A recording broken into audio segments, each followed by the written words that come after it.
Hey there, high level enthusiasts, marketers, and SaaSpreneurs. JB back, and you're tuned in to the podcast that's all about taking your high level agency to the next level. Each week, I bring in top industry experts who delve into strategies, successes, specifically for high level users to get their game up to the next level, but most importantly, to attract more customers, level up their knowledge, and supercharge their high level with new strategies. Today's episode is Supercharging your high level agency with cold email mastery. And we're brought in Dr. Jay Feldman, AKA Lead Gen J, to delve into a piece of what he went over in his 4-hour masterclass that he had launched some time back. So, with cold email being the top of mind here, I just want to make sure that you all understand here that we're about to go into a topic that there's a lot of rules, regulations, best practices.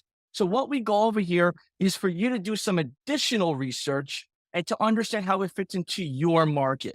And as high level users, we always know that you're looking to generate more leads. So we put this together to get you at least thought process started. So without further ado, I'd love to introduce you to you, Dr. Jay Feldman, Lead Gen J out of Florida, man. Welcome, bro. We've been talking back and forth. Great to connect. Well, fist John, bump what's there. up, brother? Fist bump. Thank you for Nice. having me, guys. I'm excited to be here, and I love talking to agency owners, man. Everybody listening to this is going to get so much value out of this because if you can learn how to generate leads basically for free, and that's what I call it, it's free, unlimited, qualified leads. Once you figure this out, so I hope to touch on a lot of that. I'm excited to be here and give some value. Long time high level customer myself. I run a cold email agency, and we give all of our clients high level accounts. So hopefully we're talking directly to a lot of people just like me. So I'm excited. And that was a fun fact that I just found out here right before we started recording, right? This was just, when I started following your content early on in my journey, I was just looking for people that's, spitfire, action items, and there was no fluff. And you consistently done that. So when this opportunity came up, I said, let me see if we can make something happen. So we put together 3 talking points here for the audience. If you're tuning in live, comment below cold email, and let's just get this engagement going here so that we can get Jay, pumped up to be excited about sharing some of these things that I'm going to try to get us into, get a little bit more of those details that weren't available on his masterclass. So topic 1, if you're okay with this, Jay, is crafting the perfect cold email sequence, right? For your clients using high level and other tools to support it. The second one, which is something we spoke about briefly, was leveraging AI. Like, AI is powerful, the personalization, but without compromising that authenticity. And then third is scaling your cold email efforts while maintaining quality and compliance. Powerful stuff, man. It can get scary. So again, it's important that if you're listening to this, you're taking some notes and you're doing some due diligence, some research, and some preparation before you start pressing the mass send button. This is just to get the word out, but in a strategic way, right? So enough of the disclaimers. I think we've covered that. Look, Jay, if you're okay with it, man, if you could share with the audience who may not be familiar with you. You mentioned you're a high level user for some years already. Where Yes, are you sir. at in the country? Where are you at in the world? And how did you get into this digital marketing citizenship? Yeah, happy to answer. And just for a little context, currently running a marketing agency. It's how I learned cold email. We're doing about 600,000 a month. We've got 2 office buildings that we own, one in St. Petersburg, Florida, one in Orlando, Florida. Got about 60 staff. And growing that marketing agency is why I had to learn how to do cold email. But kind of before that, I went through a little bit of a roller coaster of a journey for any of the white collar professionals that are listening to this, hating their desk jobs. This might be a good one for you. Went all the way through medical school. So did medical school up in New York City.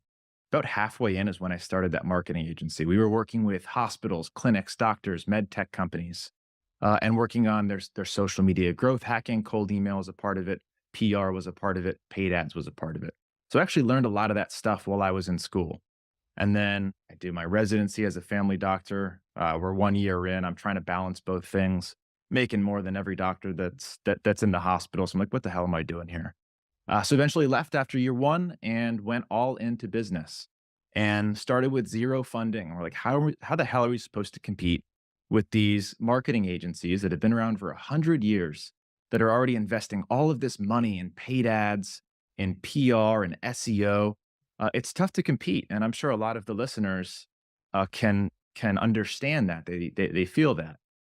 So one of the ways that I found to compete was getting really, really good at cold outreach. Cold outreach is essentially free. And there's a lot of forms of it. Door knocking is cold outreach. Shooting someone an Instagram DM is cold outreach. Texting somebody. But we have to figure out how to automate as much of it as possible, to have as much data coming in as possible, and to figure out the highest converting message that you're going to send. And I'm not going to lie and say it's easy because it's not. There's a lot of stuff that you need to get right in order for it to work. And there's a lot of people doing it. So you're competing against a lot of other cold email marketers out there, including myself. But if you can understand kind of the fundamentals and the strategies that I teach, it's impossible not to make money because it's such a low barrier to entry and so cheap to do. Yeah. You know, obviously, being a marketer, you have, Otter PR, Yes. which, the other agency you have, you go with the Lead Gen J as your personal brand. Um, are you niching down? Are you a generalist right now, helping agencies with cold email marketing? Are you helping, businesses? Like, what's that avatar look like for you? So it's been an ongoing battle for me as well. Monday through Friday, I'm in the office 9 to 5, working on building my agency. My agency specializes in social media, PR, and SEO. Now, because I've gotten good at this stuff over the years, I actually started teaching like a year and a half ago. That's the foundation of Lead Gen J, my YouTube channel, which is just me. I've been operating that on my own, and I didn't really have a goal to like launch an offer and build a business around that. I was just trying to give some value on YouTube, and obviously, amazing people like you have found it. So it's been one of the most fulfilling things that I've done. Since then, I have launched a paid program. I've got some offers that go along with that for people that want more attention with me. But my main focus is still in building my agencies. Yeah. And I've met a handful of professionals that, sell teaching as a service, right? And it over the years, you've heard, if you don't put a price tag on it, people don't take it serious. If Right. you don't put a price tag on it, people don't commit to it, right? And then there's a handful of people that say, well, why is he charging so much money? Or why do they charge for that if it's on the internet? Right. So it's that combination of both. If you can, for those that might be listening in that have that calling for teaching and helping, sharing like what you do online and what others are doing, how do you really balance? Because you have your other business, you have, two buildings, you have people that rely on you to make payroll, and then you have customers you have to serve. Like, how do you find a way to have fun doing this? So I think one of the biggest problems with the e-learning and entrepreneur community right now is people are starting and launching these courses to make money as their primary business. And they're teaching something that they've never actually implemented in real life. And I think that's why, like you said, spitting fire, no fluff. I've actually done this stuff. So if I'm going to recommend that people start making content, launch a YouTube channel, I will say the same thing that kind of Hermosi says, which is you do it once you've got the expertise and you're coming from a place of experience. That way, you're actually going to provide value. And for those of you that have been tricked into buying courses from people that kind of do what I just said, they just launched a course to launch a course, and their primary revenue stream is that course. That's what you better believe they're going to dedicate all of their time to. Is not the thing they're teaching in the course, but how to sell more courses. So it's a very different world. But once you're an expert in something, I think one of the most rewarding things that you can do is give back and help people who are learning. What I've done with YouTube and my school community has been the most rewarding thing that I've done in my business career to date. Yeah, and I think, it's important to I like to dig a little deeper with our guests because, we come up with these great topics, and they're topics that are relevant to what people need help with now. But until people really understand the guest and understand the why and, their drive behind sharing this amount of value, right, package nicely, it just goes one ear out the other. And that's why, I appreciate you sharing with us a little bit about your story and who you are and how you've pivoted your time and mindset to balance this. So, our audience, I mean, you're a high level user. So you already know when you tune into some of the stuff, maybe someone's listening while they're working out on their off time or they're working on their project and have this in the background. Before I get clicked off here, I'm going to get right into the meats and potato of what people are wanting. So All right, let's let's start with deliver on the title. let's deliver on the title, right? Amen. So crafting the perfect cold email sequence. Tell me like a little bit of how you unpack that as a marketer teaching a mentee marketer. What does that It's mean? complicated, right? Yes, I know. Writing writing cold emails is complicated. And back in the day, you could just put in a subject line, question John, and everyone would answer it. Would get a 80% open rate. But as people like me, and I probably take partial responsibility for this, start teaching this thing that works on YouTube, before you know it, tens of thousands of people are doing the same thing. And then it stops working. People get used to that messaging. The ISPs, where the emails come in and out, will start recognizing common phrases and they'll start sending those common phrases to spam. So, the best thing that I could advise anyone listening to this to do is to, and I hate saying this because it's boring, but like kind of learn the fundamentals and psychology of marketing. Your goal with a cold email is to pique somebody's interest just enough to open that email. And you only have one shot to pique their interest. That's the subject line and the first line of the email. It should be somewhat personalized, even if it's the name, like that's the bare minimum. But using AI, we can do a lot of cool stuff. And we'll get to that in a second. So, goal number one, get them to open the email, pique their interest. Goal number two, they've opened the email. Now you've got the body of that email to actually get them to take some action. And people have a short attention span and they don't want you emailing them. So you have to think really carefully about what you want to include in that body, how long you want it to be. So what I like to think about is social proof really quickly, 1 to 2 sentences. What you're there for, what you do really quickly, 1 to 2 sentences. And then as simple as your call to action can possibly be, the better. If you're asking them for a 30-minute meeting, that's a high barrier to entry. That's a big ask for someone that doesn't know who you are. So start with something small. Respond yes if you're interested. Can I send this information over to you? Respond yes if you want me to send it. So keeping the call to action as simple as possible so that the person on the other side doesn't have to commit to anything and doesn't have to give you a lengthy reply. You do all that right in addition to the technical stuff, and you're reaching the right person. And you've got an offer that people care about. Those are obviously very important things. And then you follow those simple rules, you're going to have success with cold email. But it's easier said than done. Absolutely. And that's why, we're going to try to unpack as much as we can here within reason. We'll have some additional resources to connect with Jay, and just really be able to organically consume this at your own pace. Because again, and just for your experience, I mean, Jay, how long does it really kind of take for this to like even start to resonate as a new person getting into the cold email fundamentals? Like, based on your experience, is this like a 1 week thing, or are we talking like a 24-week thing, or is it really depend on the mind and everything around that person's interest? So, yes, it depends on the mind, but it also mostly depends on how all in somebody goes into something. Just like any other form of marketing, if you want to be an SEO expert, if you want to be a Facebook ads expert, you're not going to be able to run through my 4 hour masterclass and be an expert overnight. Even if all the information's there, there's a lot of nuance and a lot of stuff that you're going to miss and unanswered questions that can only be figured out through like going through my one on one consults with some of my cold email students, going through my copywriting sessions where I like take offers and write copy for all of them. There's a lot of nuance there. But having worked with about 1,000 students, I'd say if somebody goes all in, you can have a cold email machine up and running in about a week. It's not going to be perfect. You fine tune this thing week after week, and after about a month, if you're committed to it, you'll have a working cold email machine that is printing you money. Got it. And as we start to pivot here a little bit, when we talk about cold email machine and we talk about this, this system running, could you just articulate a little bit more in depth? What is a machine? Is this like a server at a co-location space? Is this a separate computer? Is this leveraging, cloud software?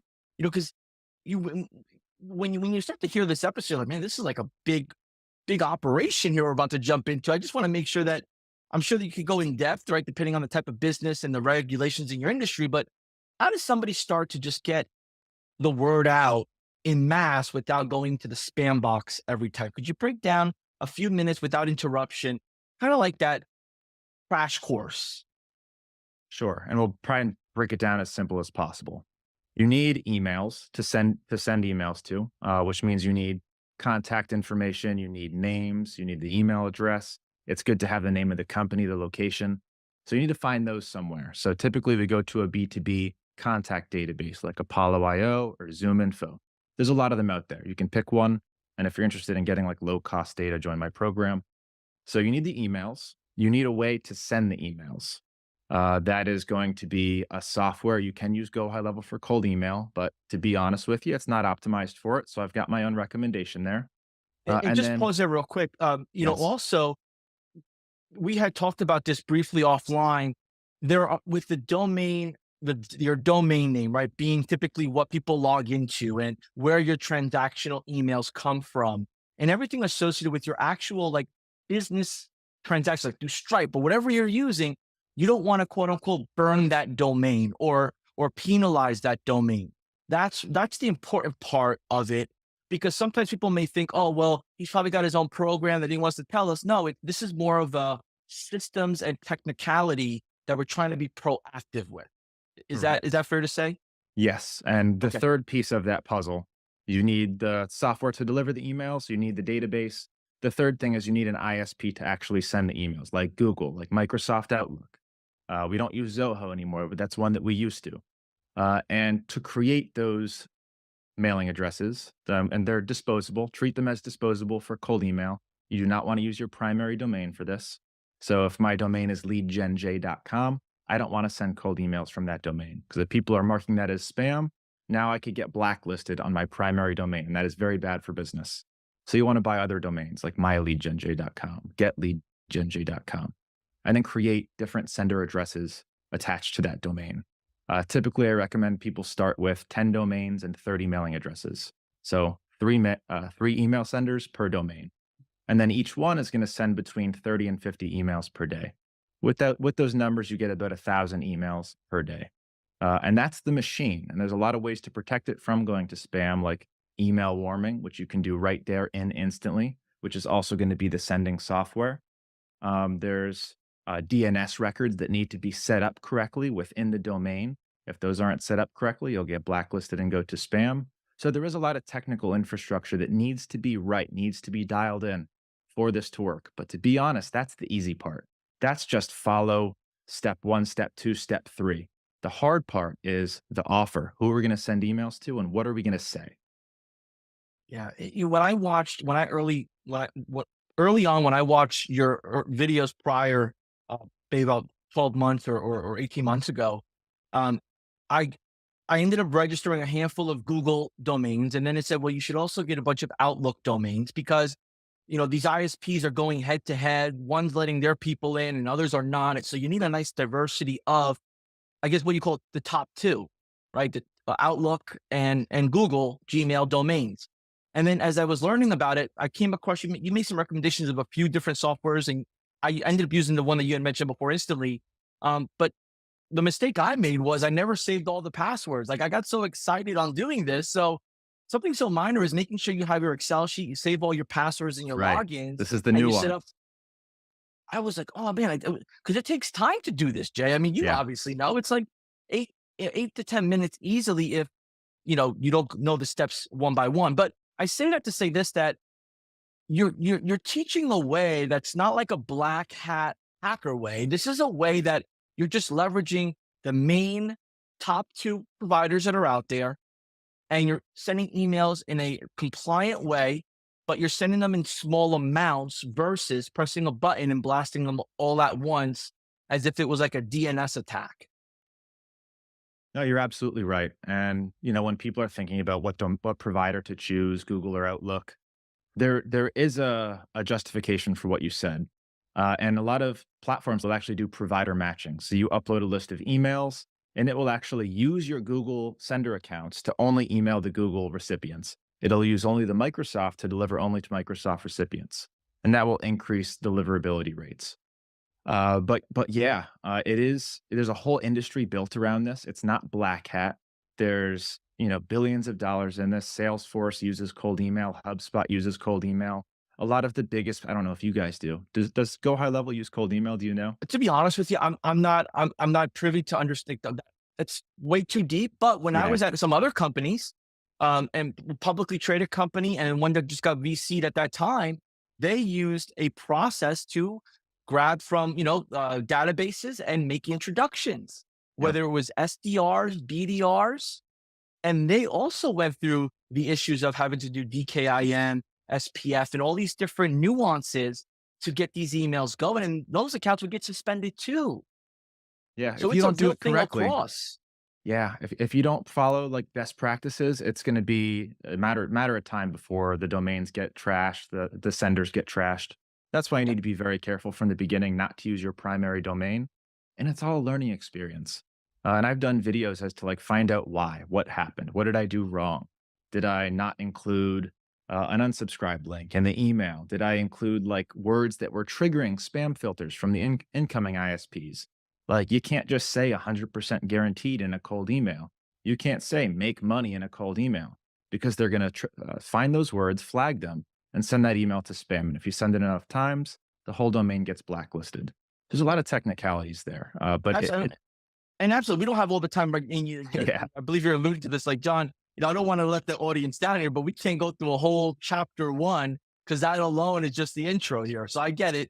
When it comes to the actual implementation of these systems, and then people will do research, right? So you said there's a whole business industry around this, yes. and people are offering different ways, different services, different pricing for someone that's looking into this, right? They just do some due diligence. What are some things based on your experience that you should say, look, if this sounds too good to be true, it is, right? Just be aware of this, be aware of that. Is there anything you could share as a best practice or advice? Because as you know, at high level users, man, we do our own research and our own looking around. We're very self sufficient here. No, it's great. No, I can give you some best practices, tools to One use, or things two. to avoid.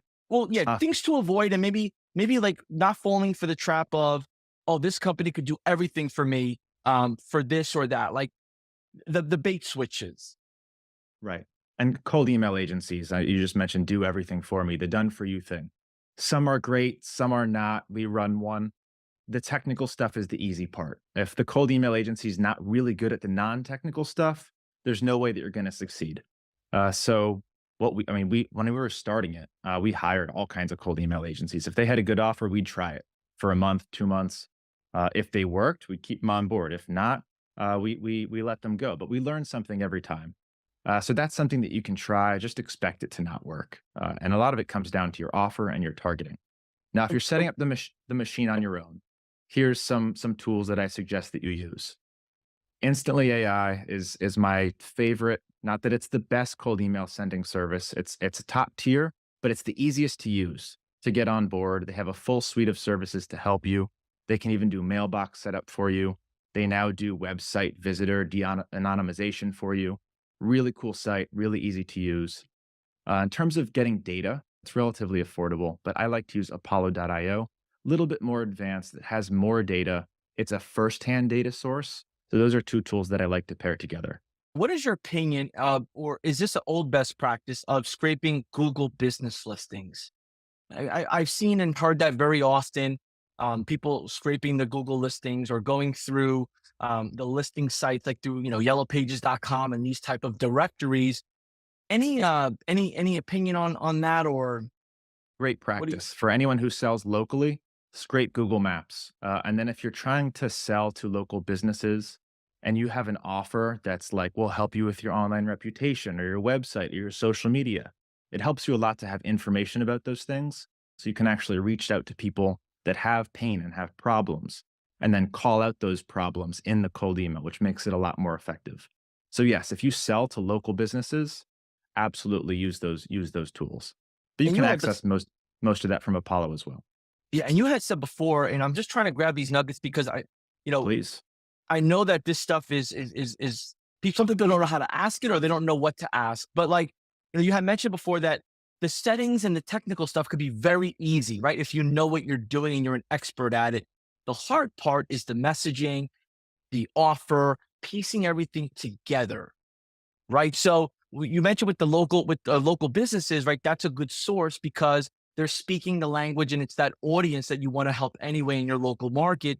Where you might use some of those other programs you had mentioned would be maybe from maybe a mid market or enterprise, and your audience there might be VPs, directors, senior leaders. So that messaging and offer has to be different. So I appreciate you touching on it because it helps just frame it, because sometimes we'll just kind of grab everything and just say, hopefully it works. Right. And just to take the technical worry off of people's plates, because you say things like DNS records and DKIM and DMARC, and Yeah. people start like, this isn't for me. I'm not a coder. I'm not a developer. This sounds hard. For my students who join my program, we do all the build out for them. So we'll buy the domains, configure them, set up the mailboxes, and then warm them. The technical stuff isn't even an afterthought. All the focus is on who are we emailing? What are we going to say to them that's going to get their attention? And how are we going to use AI to personalize these emails enough to stand out and get that reply? Yeah. Now, pivoting here into, you understand the function of how this works. You understand you need a good offer, good messaging. You need to perfect it over time. How do you now incorporate the AI, whether it's cloud or ChatGPT or another variation of it? How do you incorporate that? Because now you're thinking prompts, and now you're thinking, am I incorporating with images? Am I incorporating it with wording? Like, where do you start with that whole process? It's actually, I did a demo with this company yesterday and they blew my mind with where AI is going. So I'll give you a little preview of I was what gonna that say, looked like. yeah. And then I'll tell you what we're currently doing. So they call it Jason. It's an AI outreach bot. Now, normally with cold outreach, there's a lot of steps involved, right? It's like, who am I going to email? All right, we're going to find that person. Good, we've got the person. Now we've got to do research on that person to find something to say in that cold email that's going to feel personalized. So the bot will you upload a customer list. It's like, okay, here are your customers. Let's go find people like them in Apollo. We're gonna find them, clean them automatically, and then we're going to research all of those people using Google search and find specific information about the company and that person and what they've done. And then it writes totally original cold emails. And this has been trained, by you based on emails that you have written, and then sends them one to one within the Gmail account. So now there's no more instantly. Now you give each of these robots their own Gmail account. And not only does it send that cold email to them, hyper personalized, but it'll go back and forth interacting with them and trying to close the deal. So, like A to Z. And this thing looks unbelievable. They give me a demo and it freaking works. So It's like that's a where, like the AI chatbot, man. Like yeah. this is And the this is AI crazy. chatbot is like one of the agents. So think of that as like one piece of the puzzle. The AI researcher is another piece. The email copywriter is another piece. All of these are different AI bots essentially stitched together for a common purpose of generating leads and closing deals. And until now, I haven't seen anything like that that actually works. So that's super exciting. Yeah. What we're doing With right now is a little bit different. yeah, and I'm sure it's all by design, right? It's this is I don't want you to give out all the goods here, but I do want to touch on something that maybe comes up often, or maybe doesn't come up at all within your colleagues in the industry is, what is true authentic behavior today? Like, what used to be like, hey man, go so and so team, or hey, how's the weather over there, has now become this you don't know anything about me, you've done no research about me, you're just saying something to say something kind of mindset, right? Like, and then, in email, you say, "Hey, hope you're having a great day," or "I hope all is well." It's like, you should have just took that out because I didn't even read that and Agreed. believe that you meant it, right? Like, what is the new way? Like, you're you're like right in the middle of the generations like I am, right? We're right in the mix where, we have respect for, the previous, and we have excitement for the future. And we've seen generations prior of us, and we're looking forward to the future on that. Like, what's what is like, man, that guy's cool dude, right? Like, or cool gal. What catches your eye and attention today? And that's a great way to think of it. What catches your eye and attention? So when I'm creating cold emails, I think about it as a recipient. What would work on me? And I get some really good cold emails nowadays. So Gen 1 personalization was Mhm. like, love what you're building. Great, great business. I love what company is doing. They'll insert like the company variable. That stuff's totally dead. If you're just going to say, great work with company, you may as well just cut it out of there. Gen 2 was actually kind of cool. This was like 3, 4 years ago. There were tools like Line AI or QuickLine, and these would actually, you'd upload a data sheet and it would go through and open up like the LinkedIn profiles for all these people. And it would find where that person's from. It would find where they went to college. And it would generate first lines like, if it looked at mine, be like, go Gators. Or it would say, saw you're from Parkland, Florida. Like, love the swans there. Just something relevant to like your college or your city, based on very publicly accessible data. Gen three, which is like where we're at now, is actually doing research into those companies and those people using AI. So opening up the websites, opening up the LinkedIn, searching Google, using AI for those people and those companies, and then finding something that makes it feel like that person must have done research on me. There's no way that that was generated by AI. And now I'm talking about, I saw your recent partnership with X, Y, and Z. Um, it was just posted about in this article or this video, and then ask a question related to it. Like the only way they would know that is if they actually Googled me and searched it. Now that's all being done with AI. And then Gen 4 is what I just talked about. It's just going to be full on. You're going to have no idea it's created by AI. They're pulling from active sources. They're scraping like multiple sites on the internet, and then they're doing all of the back and forth as well. Yeah, I feel like I feel like AI is making up for the rushing we did early on. Like early on, we should have took the time, look at the information.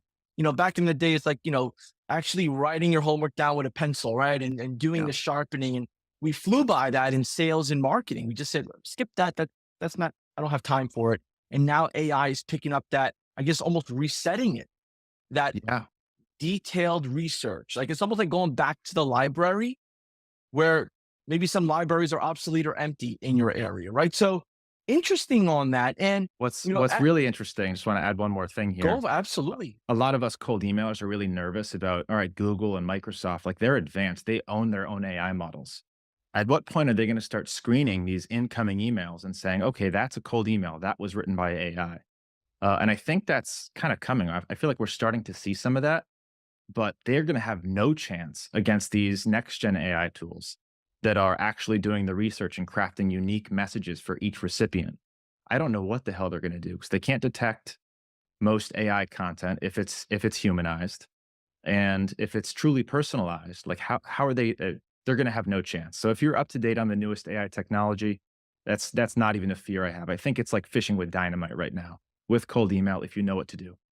Yeah. And I think we're the benefit is that we're in a, parasocial relationship with each other where we're telling our lives publicly where it used to be super private. Our profiles are open. We're sharing stories. So if done right, you're looking for a certain avatar or a high profile client, potential client, the AI should be able to go to their profile and go to their podcast and go to their YouTube and, really pull a story together. You can say, hey, look, here we go. And, before we connected, right? Like as much as I enjoy your content, like I personally didn't commit 4 hours to it yet, right? But I grabbed the transcript. I put the transcript in two versions of AI. I grabbed some of the important points and then I put some of my own expertise and experience and start detailing those questions to really be helpful to our community. And is that inauthentic? Well, there might be opinions around it, right? Well, you're just kind of asking random questions, but if you know enough, right, you can build upon it. And I think that's what you're sharing briefly is like know enough about a business that it shares that you care rather than just sending a blanket email with a copy paste general statement because that's not how business is done anyway. So I appreciate, man, just us having this conversation. I forgot we're actually recording. I mean, we're just out of here, man. And This is a and and blast for me. I love this. and I appreciate it because, these are things that we would have in a small mastermind, right? Like, we have a couple masterminds here at High Level. You're familiar with them. When people come in, they pay a premium and they want to absorb information from those that are doing it already. So Yes. I appreciate that part. And as we start getting into this next level, right, we got enough about the foundation, some of the best practices, things to be aware, the future of Gen 1 through Gen 4, a bunch of tools that are out there that could be equal to a car payment before you know it if you buy everything you see, right? But it doesn't change that you need a good offer, is the Right. takeaway, great offer, and the messaging around the offer, what catches people's eyes and attention. So let's fast forward here. We got a great offer. We have some foundation. We're taking some courses. We're understanding it. The term scale is thrown around very often and it has different meanings depending on the recipient or the teller. What does scaling mean to you in cold email marketing outreach process? Everyone wants to scale. Everyone wants to go from 0 to 1,000 mailboxes overnight. At one point, we were doing 1 million emails a month just with our company. It was a ton. And it becomes a really hard thing to manage, especially if you're trying to feed it targeted lead information. There's not that many business owners that are ideal clients for you. So, what's more important than volume and scaling is really finding the right person and sending them the right message, the right personalized message. So, what I tell everyone a good starting point is 30 mailboxes. 30 mailboxes sending about 30 emails a day. It's about 900 emails per day. I wouldn't scale anywhere past that until you're getting good results on your current campaigns. And everyone asks, what is good results? What should I aim for? I would say at least a 50% open rate. So you want at least half of the people you're sending those emails to open it. If you have a crappy open rate, then you need to go back and look at your subject line and your first line and your targeting. Are you targeting the right people and are you getting their attention? That's what's going to determine that open rate. And then two is the reply rate. So are you getting at least a 1% reply rate and are they positive? So if one out of 100 people are replying to the email and it's a positive reply, you're at a point where you can probably scale your system. And with scale, you're going to need a lot more data and you're going to need a lot more sending accounts. Luckily, with the modern tools, it's super easy to do. Using a setup service, you can have all those mailboxes set up in hours and you can have all of them integrated and warming just as quickly, and they don't charge you per mailbox. So it's really affordable to scale now. But the question is, are you just going to be wasting the data? Because every person that you email, you're firing a shot. And you've got limited rounds. Not everyone's a potential client. So before you go off with a machine gun that's not very accurate, and you're wasting those shots on trying to sell your offer, I would really work on fine tuning your messaging, fine tuning your offer, and working on that personalization. So yeah, if you want to talk about how to scale, I'm happy to, but I would focus much more on getting those numbers where you need them to be before you scale. Yeah, I was hoping you were going to go that direction, right? And people want like the real deal. So, when you talked about just now, and correct me if I'm wrong if I misinterpreted, with this, one to many versus one to a few, that has everything to do with segmenting your list, understanding maybe if it's an industry or a niche or an area. I mean, there's so many different ways to segment lists. Is that accurate for someone going from machine gun to maybe sniper approach? Absolutely. And it helps to have a good idea of who your target avatar is going into it. And if you don't know, I can give you a strategy for how to find out what that is. For Facebook ads, might not be your target avatar for cold email. We're gonna add a link below in the description where you can go a little bit more in depth. I do want to sneak in a few more here because I think the most important part here is list segmentation is key. You've Yes. given us several sources of where to find the data, whether it's at a discount, free, or pay the premium for it. It's up to that person. Um, but now we talk like you're a high level user, right? And you shared earlier that like you personally don't use high level to send out cold emails because that's where a majority of your business is. And you want to limit these useless conversation replies that come in. You want to limit your domain from being affected. You want to limit your reputation from being tarnished, right? So you use these other domains just to filter out the noise of elsewhere. So, let's say we use a bunch of tools that are outside of high level. When do we start to import? What's the best practice to say, all right, this is my import list, and now this is what we do next? Like we capture, nurture, close. That nurture, close, I'm assuming happens in high level for you. I separate these into categories of cold lead and warm lead. The cold lead has no idea who you are. You haven't had conversations with them yet. That's where we're going to be uploading that list of people who don't know who we are into Instantly and letting our cold email sequence run its course. Within Instantly, we treat that as our cold unibox. We'll do all of the conversations and replies in there because when they reply to us, we can then reply to them from the same email that they sent that email to.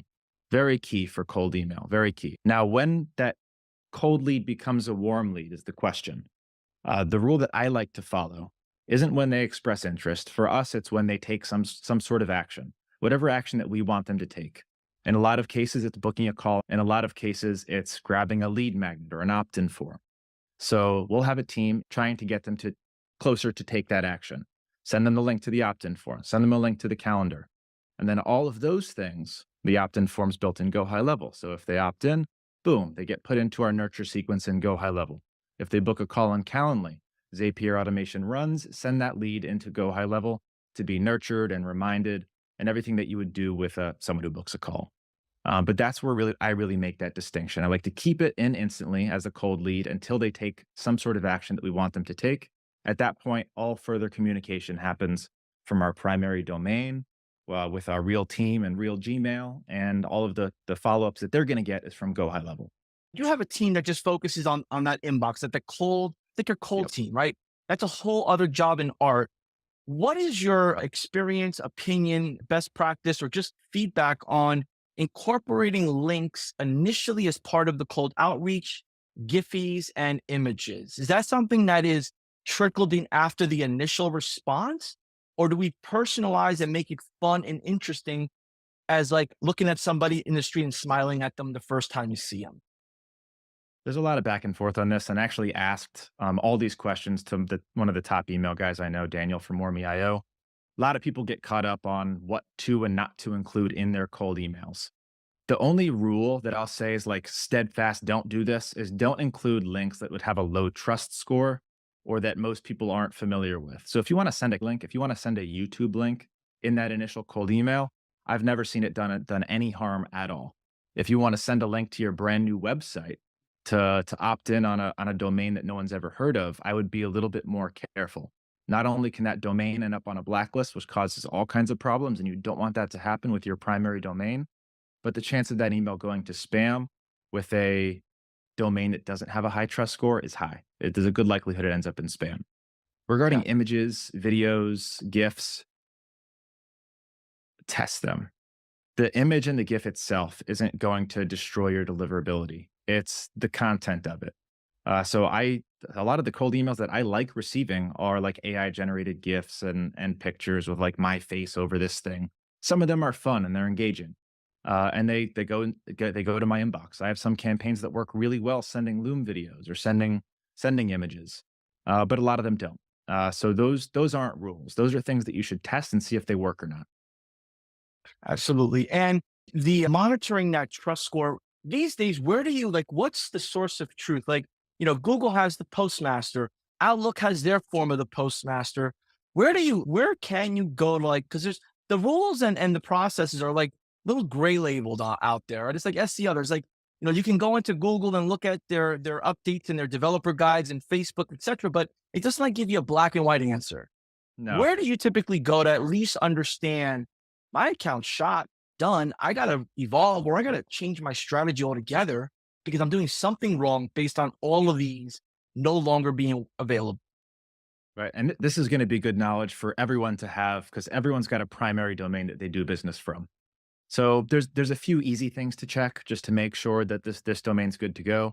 Like MX Toolbox domain blacklist checker. You can just type that into Google, put in your domain, and see if you're on any registered blacklists. If you are, you've got a problem. You need to spend some time warming that domain, stop all cold email from it, and really look at your company.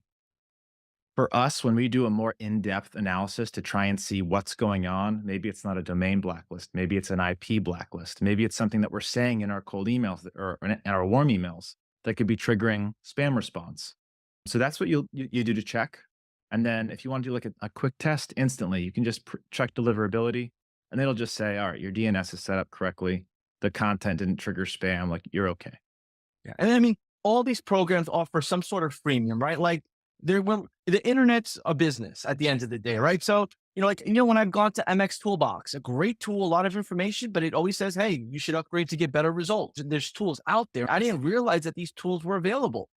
And I think that's the gap and that's the learning curve in any Yeah. program, even if for SEO tools and Chrome extension. And I apologize in advance because I'm probably confusing people with all these different tools and when to use and what, because it is nuanced. And that just comes with practice. You're probably going to use the wrong tool for the wrong thing when you're getting started. A lot of problems can't be identified with certain tools. It is nuanced. So it's important to know, about all of these things and what problems that each one solves individually. And there's other options. There's tons of tools for every use case. There's not many original ideas anymore. There isn't, man. And even like, I think, when high level really started to expand and attract professionals like yourself and others that running businesses on the internet, that's where the aha moment came for those marketers, like really an all in one, because typically, like every other industry is piecing things together Frankenstein style, Yes. like we used to as marketers early on, right? And you've been around some big softwares, and you've had your share of investments, right? So it's that, man, I just wish they had it all in one for email marketing. And when that happens, it's going to be great. If you could just maybe touch on one of the things that I think could be a big deal, which is we got the cold email. What's the overall goal of the cold email? Like we go through the process, we Yeah. put it in the different nurture campaigns, we throw it in HighLevel. What do you get to then do from a paid ad perspective, a retargeting perspective, but enough to just paint the picture of this is what you start to think about thereafter. You're mining everything first to bring it to finalize it to ascend. Well, the goal is pretty simple is acquire clients for the lowest price possible. If you can acquire clients cheaper than your competitor, then you can invest that money back into your company and on things that's going to make your offer the best. So think about cold email just like any other form of top of funnel advertising. So you need to generate awareness for your business. And a lot of ways to generate awareness, like Google ads, search ads, Facebook ads, SEO, those things can take a lot of money. If you don't know what you're doing, you're going to be dumping thousands of dollars into Facebook ads and Google ads, and it won't work. But you need to generate that awareness. Cold email is a way to generate that awareness. And the beautiful thing about it is, like you said, once you do get somebody to click on your link to your website, to that landing page, now you can pixel them. You know that they're interested because they clicked. Now I can follow them around with my Facebook retargeting ads, with my Google display ads, my LinkedIn, my TikTok. And because that person is pre-qualified, because I filtered them in Apollo and I know they have 50 plus employees and they clicked on the website, now I have a qualified lead that's interested in my service. It's going to be a lot more valuable for me to follow them around with retargeting ads and get them as a client than it would be to run cold Facebook ads, dumping in a 5 grand a month. And typically for an agency, it's going to cost $100 to $200 on average to turn one of those into a lead. That's really expensive. With cold email, we go from 100 to 200 to 1 to 2. So it is a night and day difference if you can figure this out. Especially as marketers, if you're serving small to medium sized businesses with a limited budget and they're paying for your expertise and your time in order to get where they want to get to. To wrap this up here, you've emphasized clearly that the listeners should start small, right? Focus on the fundamentals and gradually scale based on the offer maturing and the Yes. audience engaging. And being able to, see the different keys of successes by understanding that cold email strategies is a foundation that builds upon over time and experience, not just by sending out thousands of thousands every day recklessly. And then I guess you had mentioned here, like, pivoting into nurturing and maintaining it with the HighLevel workflows, but more importantly, adding personality. And then, like you just finished up now, retargeting. Look, man, it's been an honor to hang out with you here, right? We're just rocking and rolling. When people start, looking up online, they'll be able to form their own opinion around marketing. But I think what they'll appreciate is you being a HighLevel user with them and sharing some of the things that maybe you wouldn't share as direct as you did. You might have a longer form process to share it. So thanks for like packaging everything in a compact way. No, I love answering questions for people who have done their research. I feel like a lot of my students would even get value from this. So it's been a blast. I love sharing with other high level users as well. So a lot of people just like me out there trying to figure it out and grow their agency. So hopefully this helps them do it. Yeah, man. And if for somebody that just needs a little bit of a push, just something like from agency to agency, someone says, "Man, I'm about to give up on all this. Like this isn't. I'm exhausted of this new age of chasing customers and leads." Could you share a little bit of inspiration or just that nudge? I mean, the big one is that I was there. I just finished left my residency, and most of my leads were coming from like growth hacking and social media, and that just died overnight. So I was like, shit, I've got no money. I've got this agency offer, and I have no way to generate leads. And then I went deep into a couple cold email courses and YouTube, and this was before all the technology was there. So I pieced all this together, learned how to do the DNS records, and it didn't work for like a month and a half, 2 months. But when it finally worked and I started to hit the inbox and get leads coming in, I mean, that literally within a year, I went from like 0 to 100K, all on the back of cold email without knowing how to run paid ads, without having any SEO, just cold email. And I have students in my 1,000 students in my course who have gone through the same thing. They're come in with agencies. Most of them are agency owners, and they're trying to figure this low-cost lead gen machine out. That's what everybody needs when they're starting, because you can't afford to waste money on ads. And I see it day in and day out. They fail, they fail, they fail. We tweak, and eventually the money printer turns on. So there's a light at the end of the tunnel, and you guys can do it. You guys heard it from Jay. Comment below your takeaway, share what nugget you're going to be using as quick as possible, Jay, man. It was great, man. We'll catch It was a up blast, sooner than brother. later, man. Looking forward to see you at some of our events, and to our audience, thanks for hanging out with us. Till I'll next be time. there, brother. See ya. See ya.